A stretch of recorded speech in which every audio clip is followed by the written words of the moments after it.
welcome back to Recipe to Revenue. This is Leah Messina, your host, and I am here with a very special guest today, Joseph Messina. And you may notice a similarity in our last names, and that because he also happens to be my father.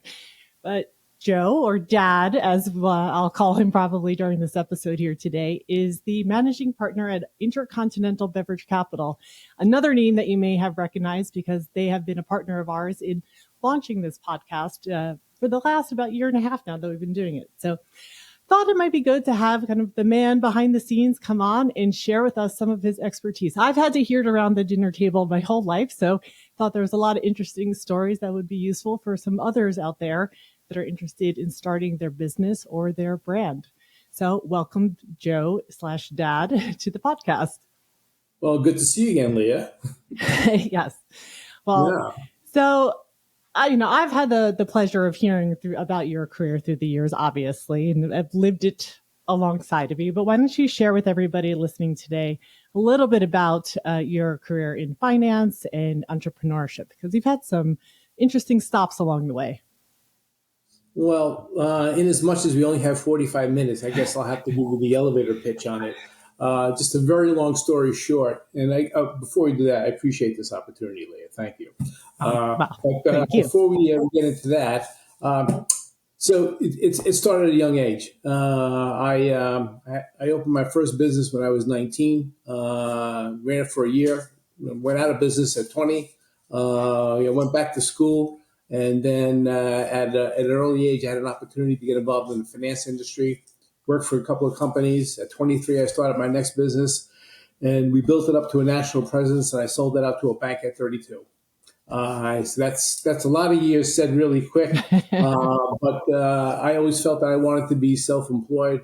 My ancestors were self-employed, so I just thought it was my destiny. And so from that point on, quite candidly, the only time I ever worked for anyone in my life, other than when I was young and delivering newspapers, whatever, was when we sold to the bank. And I worked for the bank for 4 years after that. Other than that, my entire life, I've been at my own destiny, and I've enjoyed the journey.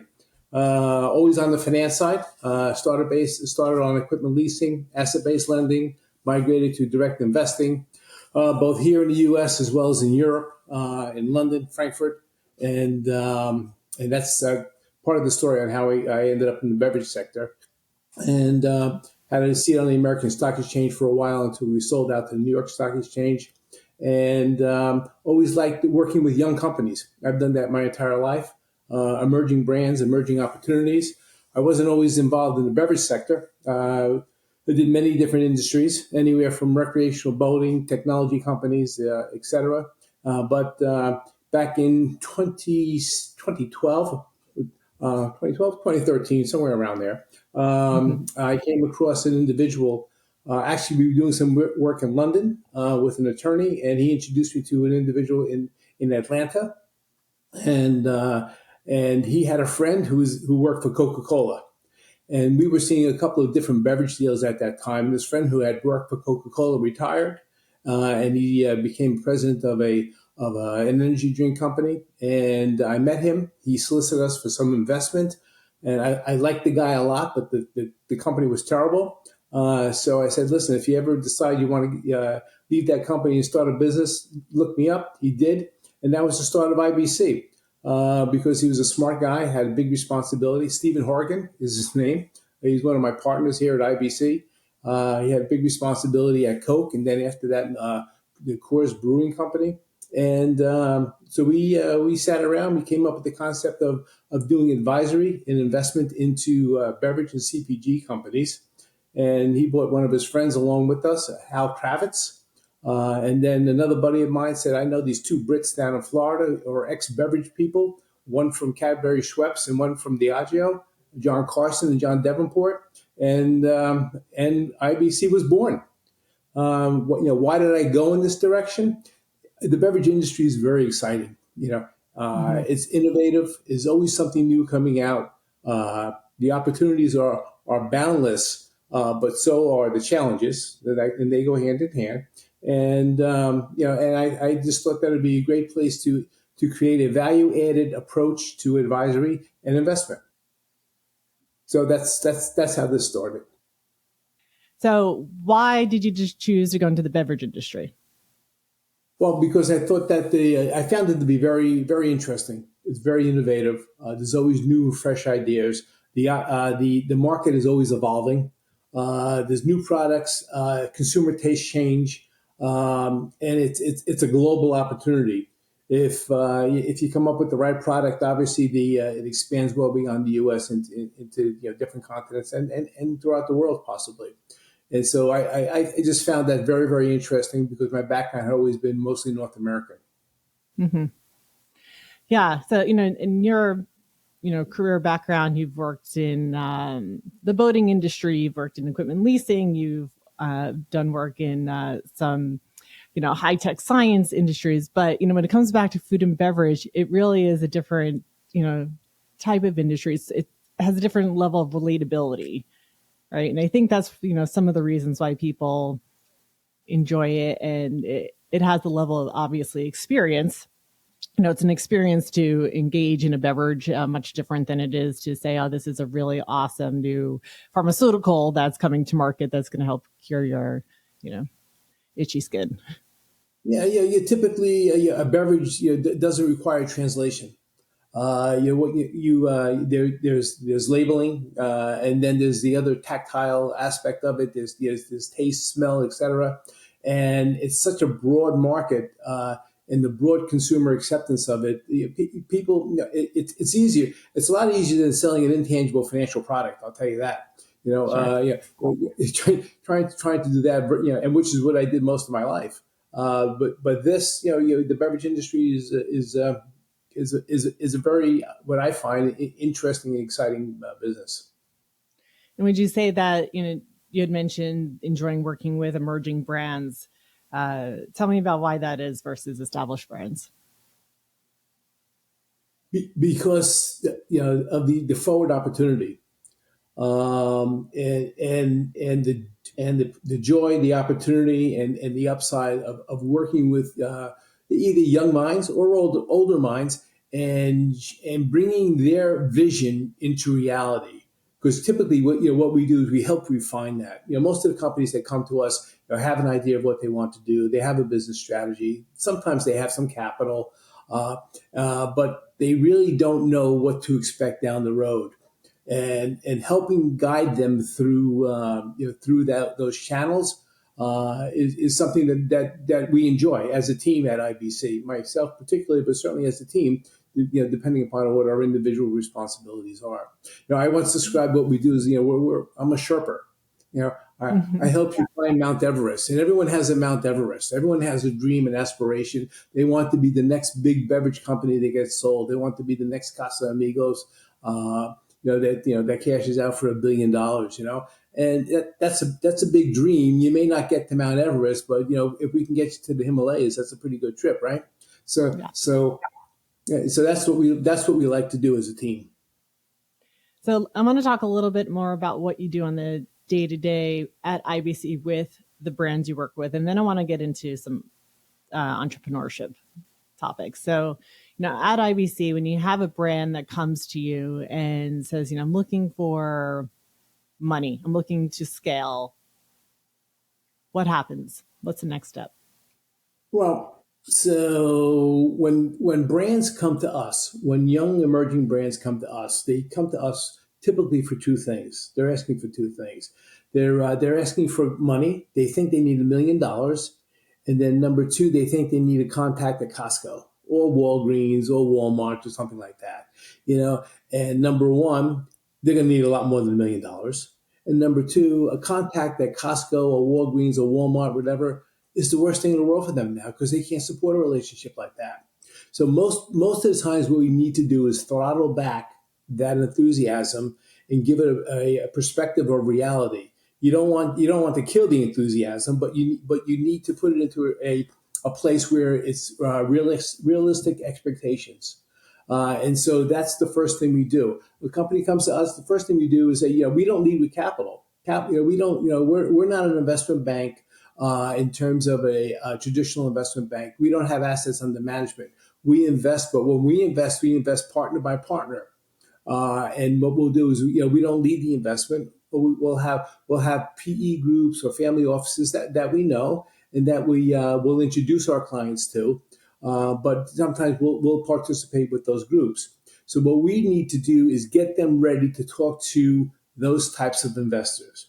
We need to take their plan, work with management, and refine their vision for them and give them a reasonable path that's explainable, that can be explained and can be executed in a fair amount of time with a prospect of being successful.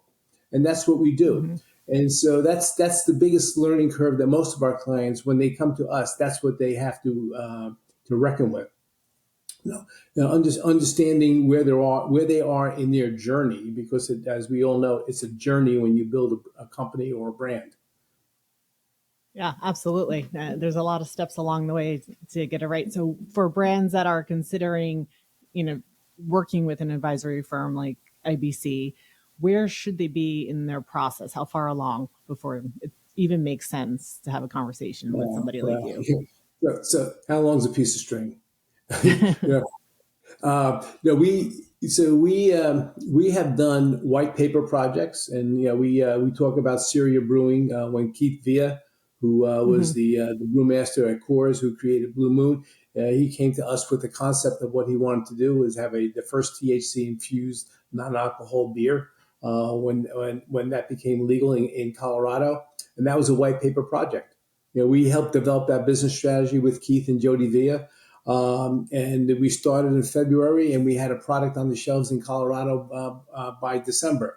But that's not typical. That's a pure startup without a plan. But what we like to do is we like to get a company that's been out there that has some revenue. At least 250 $500,000 worth of revenue, and then we can help that management and that team get to the next level. But that would be probably fairly common. But we're in projects right now with Delta 9 infused companies, large multi-state operators that are looking to develop a beverage because they see the opportunity in D9 infused beverages, and so we're helping create those products like that for them. Having said that, we're also working with European companies looking for access to U.S. markets. And when a company like that, a larger, more established European company, wants to come here, they're also looking for distribution. How do I get this? How do I bring my product into market? They're looking for a guide to help them through the nuances of the U.S. market. And so we'll do that. And also sometimes they look for capital. Mm-hmm. Yeah. So for those that are already have revenue to some degree, does it matter if it's revenue from their own, e-commerce website, or do you want to see them having established retail relationships? No, that's immaterial. Mm-hmm. The fastest route to market is through their own e-commerce channel right now. There's no doubt Yeah. about it. It's expensive. There's not necessarily a lot of profit in those margins, but what you're doing is you're establishing the brand. You're establishing a consumer base, which is critical, as you know, and that gets you in the market. That gets consumer acceptance. We're dealing with a European wine company right now that has an incredible formula, very effective on your D2C strategy in a couple of European countries as well as Australia. And we're bringing them to the U.S. right now, helping them identify a production partner, as well as bringing that business strategy into this market. So we like D2C, but it's got to be done profitably at the end of the day. In addition to establishing the brand. Yeah. Yeah. I mean, you're really spending the bulk of your budget on advertising to get traffic to the website to make the sale. So really the numbers have to work out in the end. Yeah, and obviously, it's repeat customers in D2C because Yeah. the customer acquisition cost is very expensive. So you really need to have a product and a value proposition to those customers to keep them back and keep them buying again. So that's something that we work with them on. Yeah. Excellent. All right, so let's kind of move towards some of the questions I have for you on entrepreneurship, and you've kind of touched upon that. You've worked with different companies, and you work with them today that are in various stages of their, age of their company. Where do you see some of these companies have some missteps as they're going through the process of trying to scale? Well, they always underestimate the challenge. Scaling is difficult. I mean, scaling is difficult, and it's people see success stories and they don't appreciate what it takes to get there. What we see most often is that the entrepreneurs, the vast majority of entrepreneurs, are just not prepared for the journey, especially if Mm-hmm. this is their first foray into beverage. Um, and so they underestimate the time and the amount of capital that's necessary to really establish the brand. Uh, and the we talk a lot about brand stories with our clients, and where they fit in the marketplace. We do a lot of work in the spirits world, the spirits products, wines, whiskeys, etc. And people want to hear the brand story. What's the story behind the company? Tell me about the founders. Tell me about why is it called this, and how did you get here, and where's it going, and what's unique and interesting and charming about it, because people want to understand that about companies now. The consumers is a lot different. Yeah. Now they're so aware and access to information and consumer taste change. You see where the market is now. Is it's dynamic. And where the market was even 5-10 years ago, pre-COVID to now, Mm-hmm. it really has exploded in terms of health. I can't believe some of the products that are out now. Healthy beer, healthy wine. It's like an oxymoron. What's a Yeah. healthy wine? So you talk about products like that, and different functional beverages. There's a Yeah. functional beverage for everything.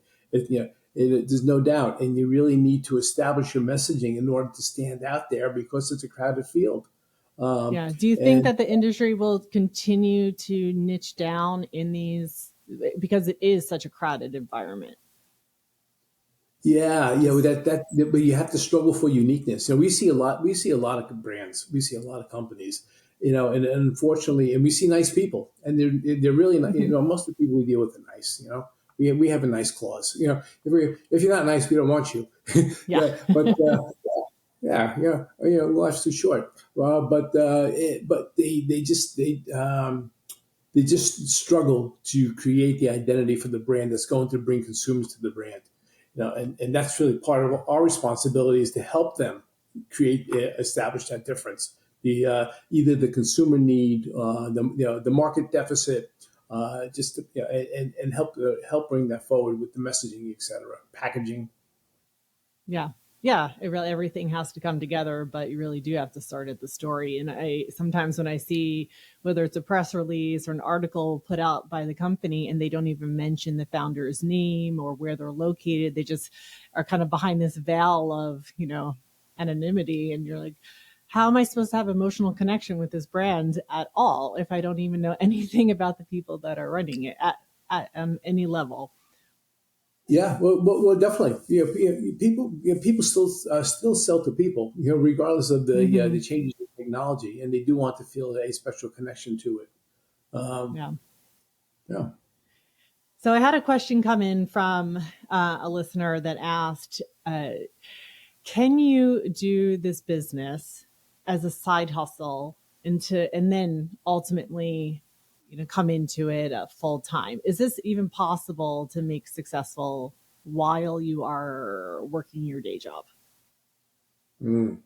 You know, so we do get clients like that, and it depends on how you define success, quite honestly. And that's an individual. Again, back to that, how long is that piece of string, right? You Hmm. know, uh, if you're not fully committed, it's going to take you longer, and it's going to be harder. The only brands that I've seen that are fully committed, unless you're George Clooney, by the way, and Yeah. he's selling consommés for Well, he $1 million. has a different amount of resources available to him. Yeah, yeah. So he could do it part time, but the ordinary Joe or Joan or whatever, you really need to push and jump into it and make sure it has to be a mission. You have to live, eat, and sleep it. That this is what I want to do in order to be successful, because it takes a lot to break Yeah. out in the category. And so I've never seen it done on a large scale success without that total commitment. So Hmm. I guess it's possible, but it's very Unlikely. unlikely, right? Yeah. Yeah, and I think that's a hard one for people when they're, if they don't come from this industry or haven't been an entrepreneur before and they're nervous about leaving their day job or what have you, and the expense that goes into it. But, Hmm. what, just kind of alluded to also is, what is your passion for this? And does that align with your product? And it's great if you have passion, but not a great product, or the product Wow. without the passion. Well, so now you've touched on like one of the sore spots of this, So we, as I mentioned, we see a lot of different products, right? And we see great products. We see interesting packaging. We see good plans, but at the end of the day, it comes down to management. It comes down to the people behind the brand and their commitment and their ability to execute, because it's all about execution at the end of the day. And that's the only way these brands are successful. So a lot of entrepreneurs, sometimes have one piece of the puzzle. Maybe they have a great product or maybe they have a great passion, but it's hard to have everything. It's hard to have all the pieces to make it successful. And you've worked with so many entrepreneurs in your career. What do you think are some of the essential elements that an entrepreneur must have to be successful? Hmm. That's a good question. There's you certainly we talk to entrepreneurs about clearness of vision, of understanding exactly what they want, knowing exactly what you want and where you want this beverage to fit in the marketplace, and where you want to be with your company, your product down the road. So clearness of vision is important. Um, but as I was saying, in terms of execution of plan, the commitment to that success is incredible. You really need to be fully in. We touched on that because there's no shortcuts. So, at the end of the day, we want an entrepreneur who is well balanced in terms of understanding market, deep commitment to the process, and interested in what we consider to be a relentless pursuit to success. So, in short, you got to be gritty, and we've talked about Mhm. gritty many times. That was going to be a word I was going to bring up in this conversation, but you beat me to it. So yes, grit It's as an it's essential component. it's grit, because you will make mistakes. You will get bumped. You will get bruised. You'll be disappointed. You'll be heartbroken. You'll be frustrated. You sometimes you'll feel annihilated. But all those things are part of the process, because Yeah. with very rare exception, it's going to be twists and turns and adapting to circumstances. You can't get product. Your co-packer disappointed you. You can't get glass. You can't get cans. The labels are wrong. It's a bad run. You have an argument with the co-packer because the flavor is not right. The distributor won't give you the proper support, and we hear that all the time. You can't get the shelf space. We hear that all the time. There's all those things that go in to the bumps and bruises of making it a successful brand. Yeah, yeah, absolutely. I think you touched upon a lot of the pain points that I've heard people share in our episodes as well. Especially when it comes to the manufacturing side, there's just so many things that can go wrong there, and that are Oh, out of your control. I mean, you're relying on somebody else to make that part of the business happening. And I've heard a lot of people say how critical it is the partners you choose in this business. Yeah, any business, but this business especially. There's no doubt we could talk about co-packers in and by itself. Run Yeah. sizes, and especially in young companies, they want them to pay up front, and for good reason. Hmm. Getting aligning your finances and your capital resources along with your business model, and what does it take, and finding the right non-dilutive accretive capital, and what we that's the mantra we talk about with clients, getting the right investors in there to support the brand, because not all money is created equal. Some money comes at expensive cost, and some money comes Hmm. with additional benefit. And so you really want to find the least dilutive and most accretive capital you can, and finding those Yeah. right partners to support you, and partners you can grow with are critical. And that's part of what we help our clients do. Yeah. In related to grid and success in general, what do you think through the years has kept you keeping moving forward? 4 kids? No. For yeah, for kids is some motivation. You just said that because it's you. Yeah. Yeah, I like the challenge. I like the challenge. I find it exciting. I like the exploration, and working with young, bright minds, and the diversity of opportunity. And certainly, beverage puts you on a global format. We've dealt with clients in South America, Europe, Asia, North America, and just getting that type of exposure. Most of my partners, as we mentioned, are ex C-level executives from beverage companies.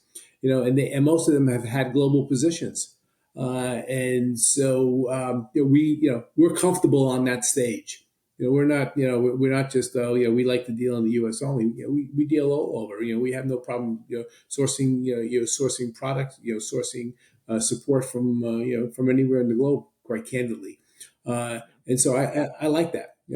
I like the diversity of opportunity, and Yeah, being a part of something, I think when I chose to go into marketing, and the type of marketing that I was doing early in my career of, early days of digital marketing, doing promotions for the entertainment industry. I just liked being kind of on the inside, knowing like a project that was coming out before it hit the market, and kind of getting a chance to see it, and seeing behind the scenes how this project was coming together and who was involved, and sort of the inside scoop. I always found that part exciting. That's kept me, I think, or in those early days when it was long days working with some of yeah, these yeah, brands.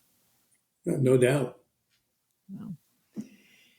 So, as people that are listening to the podcast are thinking about their own brands, they had some time to think about maybe where they are with needing advice or financing. Um, what what advice would you give to them and to emerging brands today, given where we are in our current economic situation, with where we are with the technology, where we are with just consumer behavior and taste changing so quickly? Like, what should they always keep in mind? Anything that you want to share there? Hmm. Just be aware of market trends. You really need to be on trend, and not looking at yesterday's good idea, because the new ideas are in front of you. Don't be afraid to explore. Don't be afraid to create a category. And we've had clients come to us wanting to create categories, and coming in with again, back to functional beverages. There's a million slices of functional beverages, and going out there and saying, I see a need here. I see an unaddressed opportunity here. How can you help me address that opportunity? And so Yeah. don't back down from that. Just make sure your plan is solid, and make sure you've got the right people behind you and with you, and in creating that team, creating the group that's going to carry you forward. Not just the external people like IBC, but your internal people. I'm talking about making sure there's a shared vision there is critical, and making sure they have a piece of the upside, so that everyone is aligned. And smart minds. Smart minds Mhm. make a difference. Yeah, yeah. The company you keep. I had this conversation earlier this week with some people about the rooms that you're in, and making and getting in the right rooms is, Yeah, pretty important. we could talk about that. I don't. I never needed to be the smartest guy in the room. I think all my partners have had big jobs, big global jobs, and they've run big parts of large companies. And I'm happy to have them as partners because I learn from them every day. Uh, and I think that's critical. Surround yourself with smart people that have the same ambitions, the same goals, the same drives as you do, and you'll be better. Yeah, yeah. Yeah, there's I think to some degree it's like you can spend the time learning, but you can never really make up in the experience in the time frame that you need to get your product to market. So you have to bring those people along for the ride with you.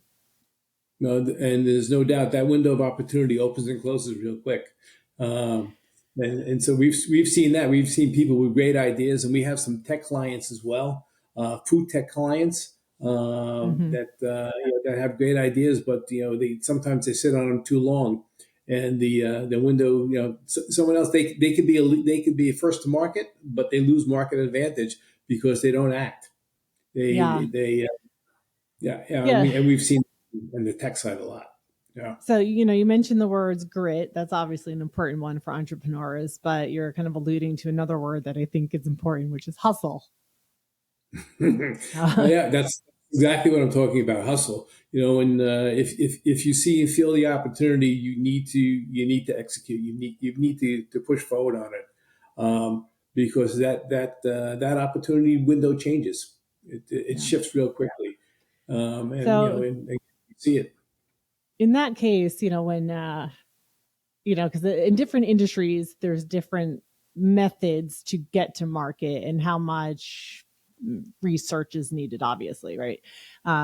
Would you say in the food and beverage industry, it's more important to push as far as you can, ride the wave of hustle, get it as close to released, fix your mistakes along the, after or along the way, rather than sit back, make sure everything is tied with a neat bow, and then go? What's the right Well, pace? perfect is the enemy of progress. There's no doubt Yeah. about that. Things will change, and you can change. You can tweak formulas. You can tweak packaging, etc. But when the market's there, the market's there, and the market's not going to wait for you. Yeah. Well, that's why then you see new improved formula or new improved taste on packages all the time, right? Exactly. There's no doubt. Yeah. Well, as we can come to the end of our podcast time together, I'm sure I'll see you soon around the family dinner table. But as we wrap up our podcast, as you know, the title of our podcast, Recipe to Revenue, and that is our question we ask all of our guests at the end. And this is a personal question. It's not necessarily about IBC per se, but what has been the Joe Messina recipe to revenue? Hmm. Well, as I mentioned earlier, it starts with self belief, self confidence. I can do this. Yeah, and I can identify the resources I need, but I think that the unofficial motto of the U.S. Marines is very appropriate for for beverage companies and entrepreneurs in general. Improvise, adapt, overcome. That's what I Mm-hmm. suggest. Excellent. Improvise, adapt, overcome. The recipe to revenue. Absolutely. Well, thank you for the conversation to Joseph Messina, the managing partner of Intercontinental Beverage Capital, for joining us today and sharing some of his wisdom that he has shared with me throughout the years and much more. For emerging brands, IBC, of course, is a wonderful resource, but you can also check them out on inbevcapital.com and on LinkedIn. So thanks again for joining us. Have a good one. Bye.